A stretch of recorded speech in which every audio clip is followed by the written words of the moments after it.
Guys, कैसे हैं आप सभी। Welcome and welcome back to the channel. तो सीटेट की जो फाइनल आंसर की है वो कल आप लोगों के सामने आ चुकी है। सभी ने अपने अपने मार्क्स जो है वो चेक कर लिए होंगे। आई होप आप सब लोग पास होंगे। बट कुछ कुछ कैंडिडेट ऐसे हैं जो पास नहीं भी हुए हैं, तो उन्हें उम्मीद है कि उन लोगों का जो आंसर की है और उसमें अगर वो चैलेंज करेंगे तो आई होप उन लोगों का 1 या 2 मार्क्स बढ़ जाएगा और वो लोग पास हो जाएंगे। तो फिर आप लोगों ने जब अपने आंसर की चेक करी होगी, तो चेक करने के बाद में आप लोगों को जो है वो देखिए, मान लीजिए कोई पर्टिकुलर क्वेश्चन है, तो उस क्वेश्चन के आगे उस आंसर का नंबर लिखा हुआ होता है, लेकिन उस आंसर के नंबर नहीं लिखे, यानी कि उस क्वेश्चन का आंसर क्या है, ए है, बी है, सी है, डी है, क्या है, 1 2 3 4 नहीं लिखे, बल्कि आप लोगों को ये लिखा हुआ है, ए लिखा हुआ है, किसी के आगे बी लिखा हुआ है, किसी के आगे सी लिखा हुआ है, किसी के डी, किसी के ई, किसी के एफ और किसी की जेड। इस पर डिस्कस करेंगे कि आप लोगों के आंसर्स के जो है वो सही आंसर नहीं लगा के, बल्कि कुछ सीरीज में ये इस तरीके से चीजें लिखी हुई है, इसका मतलब क्या है। सबसे पहले तो इस पर बात करेंगे। उसके अलावा आंसर की चैलेंज आप लोगों को किस तरीके से करनी है, क्यों करनी है और किन कैंडिडेट्स को करनी है। सबको नहीं करनी है। सबसे पहली बात यह है कि सारे कैंडिडेट्स को की चैलेंज नहीं करनी है। किस किस को करनी है, रॉन्ग आंसर वालों को करनी है, राइट आंसर वालों को करनी है, किसको करनी है, इस पर चर्चा करेंगे। सबके नंबर बढ़ेंगे, कैसे बढ़ेंगे उस पर बात करेंगे। बोनस मार्क्स आप लोगों को मिलेंगे या नहीं मिलेंगे, इस पर चर्चा करेंगे। और 89 एंड 81 मार्क्स है, क्योंकि 82 पासिंग मार्क्स होने चाहिए, 90 मार्क्स पासिंग मार्क्स होने चाहिए। ऐसे कैंडिडेट जिनके 81 या 89 बन रहे हैं, तो अब वो क्या करे, फेल स्टूडेंट क्या करे, और ऐसे कैंडिडेट जो पास हो चुके हैं बट उनको नहीं पता है, क्योंकि जो मार्कशीट होती है ना, उस पर ऐसे नहीं लिखा होता है कि आप पास है या फेल है। उस मार्कशीट के ऊपर डायरेक्ट जो है वो आप लोगों के मार्क्स लिखे हुए होते हैं। अब आपको पता होना चाहिए कि आप पास है या नहीं है। तो इसकी कट ऑफ या फिर पासिंग मार्क्स पर भी डिस्कस करेंगे। वन बाय वन एक एक करके सारी बातों पर हम लोग डिस्कस करने वाले हैं। चैनल पर पहली बार आए हैं तो प्लीज वीडियो को लाइक करके चैनल को सब्सक्राइब कर दीजिए, क्योंकि इसी तरीके की ऑथेंटिक क्लास हमारे चैनल पर होती रहती है। और साथ साथ में जो है वो हम सीटेट की क्लासेस एंड बीपीएससी और अदर टीचिंग एग्जाम्स की भी क्लासेस हमारे चैनल पर चलाते हैं। राइट, तो फिर चलिए बिना किसी देरी के वीडियो को स्टार्ट करते हैं। अपने दोस्तों के साथ में शेयर करना ना भूले वीडियो को। सबसे पहले बात करते हैं हम ए की, बी की, सी की कि ये क्या है। देखिए, ये जो है ना वो एक तरीके से आप लोगों के बोनस मार्क्स है।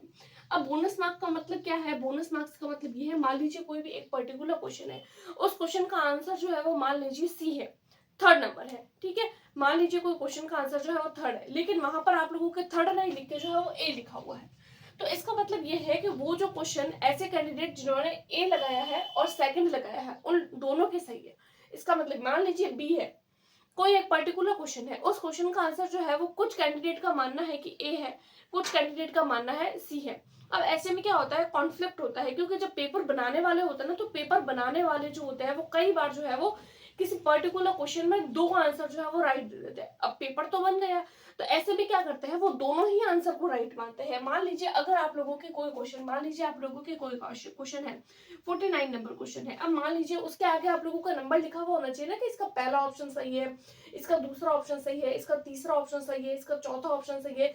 लेकिन ऐसा नहीं लिख के आप लोगों के लिखा हुआ है, मान लीजिए बी लिखा हुआ है 49 नंबर क्वेश्चन पर। अब बी का मतलब ये है कि अगर वो कैंडिडेट जिन्होंने ए लगाया है अपना आंसर और जिन्होंने सी लगाया है, यानी ए और सी जिन लोगों ने लगाया है, उन दोनों के ठीक है, ए वाले का भी आंसर सही होगा, बी वाले का भी आंसर, सी वाले का आंसर भी सी ठीक होगा। उसी तरीके से कोई पर्टिकुलर क्वेश्चन के आगे अगर लिखा हुआ है सी, कोई नंबर नहीं लिख के कोई सी लिखा हुआ है, तो इसका मतलब ये है कि जिन्होंने ए ऑप्शन लगाया है उनका भी सही है, जिनके 4 ऑप्शन लगाया है वो भी सही है। इसी तरीके से डी पे दूसरा और तीसरा दोनों सही होंगे, ई पे दूसरा और चौथा दोनों सही होंगे, एफ पे तीसरा और चौथा दोनों सही होंगे। और ये जो चीजें होती है वो math, science, EVS, Hindi, English में तो नहीं हो सकती। ये सिर्फ और सिर्फ आप लोगों को पेडागोजी में या फिर ईवीएस में देखने को मिलती है, या फिर बहुत माइनर से ऐसे होते हैं कि आप लोगों को अदर सब्जेक्ट्स में देखने को मिले। उसके अलावा देखिए, जो z है ना, ये z का मतलब है कि अगर कोई एक पर्टिकुलर क्वेश्चन, जब मैंने आंसर की पे बताया है कि कोई एक पर्टिकुलर क्वेश्चन जिसके ऊपर जो है वो z लगा हुआ है, तो z का मतलब है कि वो क्वेश्चन ऑल स्टूडेंट्स के लिए सही है। चाहे आप लोगों ने ए लगाया है, चाहे बी लगाया है, चाहे सी लगाया है, चाहे डी लगाया है, कोई भी ऑप्शन आप लोगों ने लगाया है, आप सबको वो एक क्वेश्चन पर्टिकुलर जो है वो बोनस मार्क्स के रूप में मिलेगा। तो आप लोगों को समझ में आ गया होगा। अब मान लीजिए कोई कैंडिडेट जिसके 89 मार्क्स बन रहे थे, जब उन्होंने आंसर की चेक करी, कहीं से भी उन्होंने अपने आंसर की चेक किया हो, तो उन लोगों को जेड वाला ऑप्शन मिल गया होगा और वो हो गए होंगे पास। इस तरीके से उन लोगों के 90 मार्क्स बन गए। उसी तरीके 82 वाले, तो उन लोगों को भी ये जेड वाला ऑप्शन जो है वो मिल गया और वो हो गए पास। ठीक है, तो ये तो है इन सबका मतलब कि ABCD का मतलब यही है कि एक तरीके से आप लोगों को बोनस मार्क मिल रहे हैं। अब कोई कैंडिडेट जिन्होंने सेकंड लगाया है, कि कोई कैंडिडेट जिन्होंने फर्स्ट लगाया है, अब फर्स्ट वाला बोलता है उसका सही है, सेकंड वाला बोल रहा है उसका सही है, तो यहाँ पर अगर आप लोगों के उस क्वेश्चन के आगे ए लिखा हुआ है ना, मतलब जिन्होंने फर्स्ट लगाया है वो भी सही है, जिन्होंने सेकंड लगाया है यानी ए और बी दोनों उनके आंसर सही है। तो ये आप लोग जब अपने आंसर्स को चेक कर रहे हैं ना, तो नीचे साथ साथ में चेक करते रहिए और आप लोग अपने जो मार्क्स जो है वो इस हिसाब से बढ़ा के और है ना मान लीजिए। अब हम लोग बात करते हैं आंसर की चैलेंज पर, रॉन्ग आंसर पर। देखिए कई बार ऐसा होता है कि जब आंसर की दी जाती है तो आंसर की, अब देखिए जो आंसर की देने वाले होते हैं वो कोई भगवान तो है नहीं, वो भी हमारी तरह इंसान है। कई बार बाय मिस्टेक ऐसा होता है कि कोई एक पर्टिकुलर क्वेश्चन, एक या दो क्वेश्चन ऐसे होते हैं जो एनसीईआरटी के ऑथेंटिक प्रूफ के हिसाब से सही होते हैं, बट आंसर की में जो है वो गलत दिए हुए होते हैं। तो ऐसे में क्या होता है, बोर्ड द्वारा हम लोगों को कुछ दिनों का समय दिया जाता है, एक फिक्स पेमेंट होता है, वो हम लोगों को पे करना होता है। 1000 रुपी जो है वो आप लोगों के दिया गया है इसके लिए फी पेमेंट। अगर कोई भी क्वेश्चन, मान लीजिए कोई भी क्वेश्चन है, कोई भी एक पर्टिकुलर क्वेश्चन, उस क्वेश्चन का आंसर आप लोगों को लग रहा है कि ये सही है मेरे हिसाब से, और जो ऑथेंटिक सोर्स है उसके हिसाब से अगर आप लोगों को सही लग रहा है, तो आप उस पर्टिकुलर क्वेश्चन को जो है वो चैलेंज कर सकते हैं। और चैलेंज करने की 1000 रुपी फी है और इसकी फिक्स डेट होती है, इस डेट से लेकर इस डेट तक वो आप लोगों को ऑफिशियल वेबसाइट पर ऑब्वियसली जो है वो सारी जानकारी मिल जाती है। उस बेसिस पर आप किसी भी क्वेश्चन पर चैलेंज कर सकते हैं। अब मान लीजिए आपने चैलेंज किया, किसी एक कैंडिडेट ने चैलेंज किया है, लेकिन अगर उसका चैलेंज एक्सेप्ट कर लिया जाता है तो उस क्वेश्चन का आंसर जो है वो सारे कैंडिडेट के सही माना जाता है। तो इस तरीके से आप लोगों को और मार्क्स बढ़ जाएगा। और की चैलेंज वही कैंडिडेट करिए जिनके 1 या 2 मार्क्स कम है और जो श्योर है कि आप लोगों के जो आप लोग बोल रहे हैं ना वो आंसर आपका ठीक है। अब ऐसे कैंडिडेट जिनको चाहिए तो 82 मार्क्स, बट उनके जो है वो 72 बन रहे हैं, तो ऐसे में तो की चैलेंज करने का मतलब ही नहीं है, क्योंकि बढ़ बढ़ के 1 या 2 मार्क्स बढ़ेंगे, 2 से ज्यादा तो नहीं बढ़ सकते। तो 72 से 74 ही होंगे, 82 नहीं होंगे, तो कोई मतलब नहीं है। तो इससे अच्छा है कि आप यहाँ 1000 पे कर रहे हैं, उससे बढ़िया आप नेक्स्ट सीटेट के लिए ट्राई करिए, वहां आप लोग 1000 रुपी पे करके और अपना एग्जाम को क्लियर कर सकते हैं। तो ये तो हो जाती है चैलेंज की बात कि चैलेंज किस तरीके से करना है। तो फॉर्म फिल किए जाते हैं, इसके लिए भी अलग से जो स्टार्ट हो चुके हैं, तो अगर आप लोगों को लगता है तो आप लोग कर सकते हैं। और अगर आप लोग 3 4 5 लोग ग्रुप में हैं तो आप 4 5 लोग मिलकर भी कर सकते हैं, अदरवाइज आप मुझे मेल करिए, और वरना हम भी करने की कोशिश करेंगे अगर मुझे सही लगता है तो, क्योंकि मैंने तो पेपर दिया नहीं है। आप लोगों के लिए शायद से मैं कर लूँ, अगर आप लोग मेल करते हैं तो मैं एक बार उस पर विचार जरूर करूंगी। देन नंबर बढ़ेंगे, किस तरीके से बढ़ेंगे, तो की चैलेंज करिए, आप लोगों के हो सकता है 1 या 2 मार्क्स बढ़ जाए। कैसे बढ़ते हैं, ऑथेंटिक सोर्स होता है, उसके बेसिस पर चेक किया जाता है। चेक करने के बाद में आप लोगों के जो है वो एक जो टीम होती है, बोर्ड द्वारा टीम बिठाई जाती है एक्सपर्ट्स की, इस हिसाब से आप लोगों के मार्क्स जो है वो बढ़ जाते हैं, और वो बोनस मार्क्स होते हैं। और बोनस मार्क्स उन कैंडिडेट के बहुत काम आते हैं जो अपने एक पर्टिकुलर क्राइटेरिया पर है। ऐसे कैंडिडेट जो 89 पर है, या फिर ऐसे कैंडिडेट जो 90 पर है और उन्हें लग रहा है कि उनके घट जाएंगे, तो क्योंकि 90 भी एक बाउंड्री पॉइंट होता है, क्योंकि एक आंसर की से हम चेक करते हैं और एक जब रिजल्ट आता है तो उसमें भी हम लोगों को 1 2 मार्क्स कई बार आगे पीछे देखने को मिल जाते हैं। तो ऐसे कैंडिडेट जो है वो उनके लिए बोनस मार्क्स बन जाता है।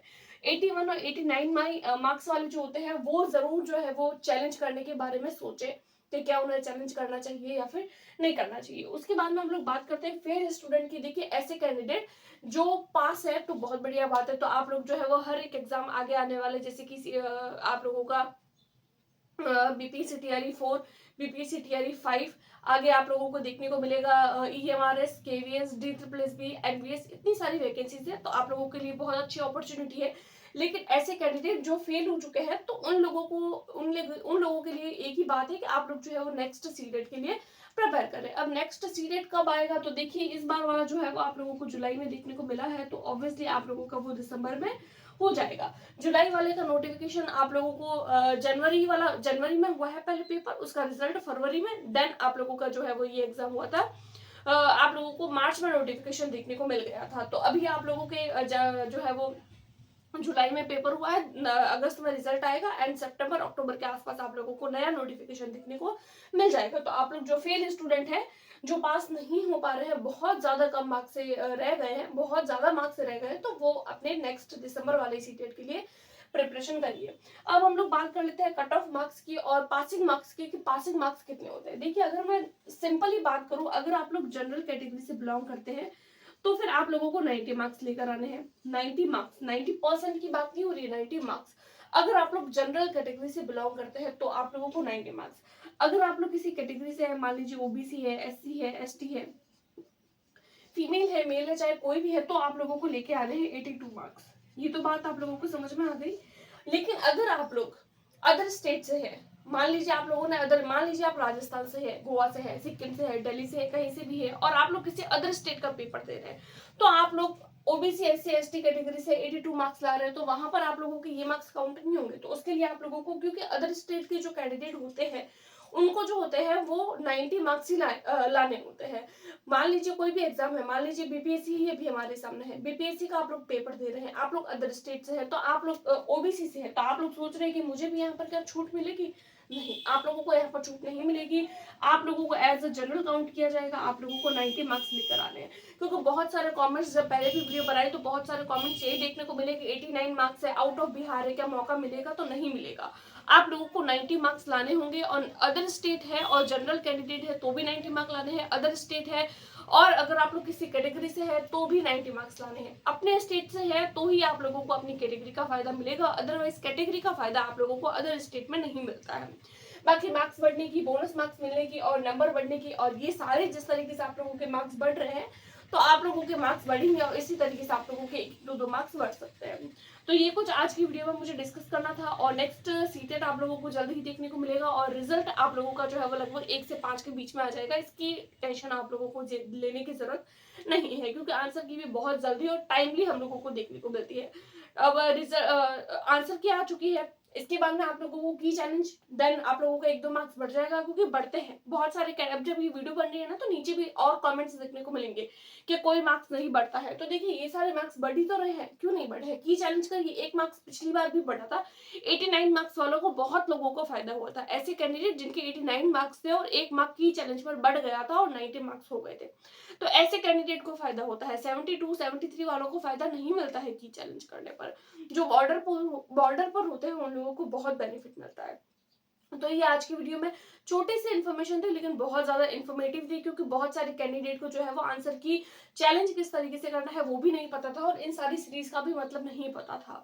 तो ये आज की वीडियो में मैंने आप लोगों के साथ में क्लियर कर दिया। इसके अलावा भी कोई डाउट है तो आप मुझे कमेंट कर सकते हैं, और वीडियो पसंद आई तो अपने दोस्तों के साथ में शेयर जरूर करें। Thanks for watching.